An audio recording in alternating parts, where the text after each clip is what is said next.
search of her, saw her for the first time in the face. She was dressed in a short tunic. Her bare arms were holding the bow. Her face was a little strained with the effort. Her hair was tied on the nape of her neck, then spread in a big fantail. But Rimbaud's look did not pause on details. He saw the woman as a whole, her person, her colours, and felt it could only be she whom, without having yet seen her, he desperately desired. For him, from now on, she could never be different. The arrow winged from the bow and pierced the target in an exact line with the other three which she had already put there. "I challenge you to an archery competition," said Rimbaud, hurrying towards her. Thus does a young man always hurry towards his woman. But is he truly urged by love for her, and not by love for himself? Isn't he looking for a certainty of existing that only a woman can give him? A young man hurries, falls in love, uncertain of himself, happy, desperate, and for him his woman is the person who certainly exists, of which only she can give the proof. But the woman, too, either exists or not. There she is before him, also trembling and uncertain. How is it the young man does not understand that? What does it matter which of the two is strong and which weak? They are equals. But that the young man does not know, because he does not want to. What he yearns for is a woman who exists, a woman who is definite.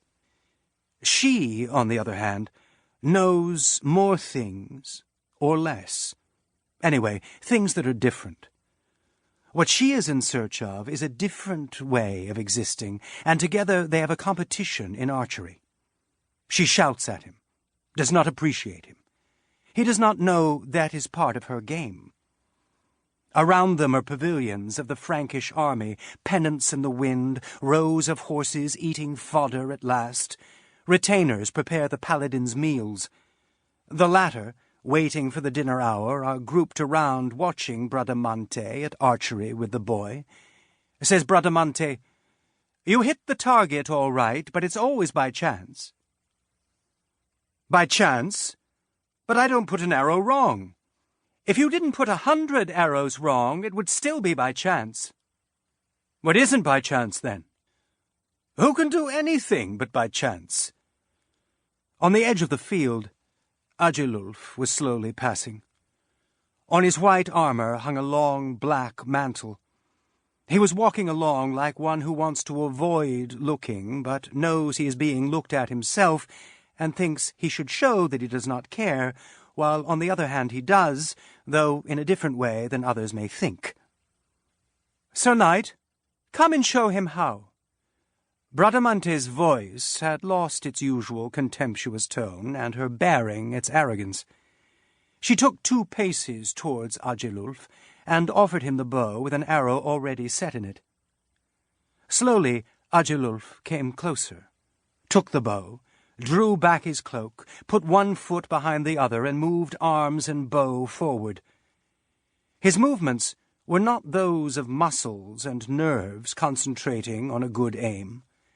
He was ordering his forces by willpower, setting the tip of the arrow at the invisible line of the target. He moved the bow very slightly, and no more, and let fly. The arrow was bound to hit the target. Bradamante cried, "A fine shot!" Agilulf did not care. He held tight in his iron fist the still quivering bow. Then he let it fall, and gathered his mantle around him, holding it close in both fists against his breastplate. And so he moved off. He had nothing to say, and had said nothing. Bradamante set her bow again, raised it with taut arms, shook the ends of her hair on her shoulders. Who or who else could shoot such a neat bow? Whoever else could be so exact and perfect as he in his every act? So saying, she kicked away the grassy tufts and broke her arrows against palisades.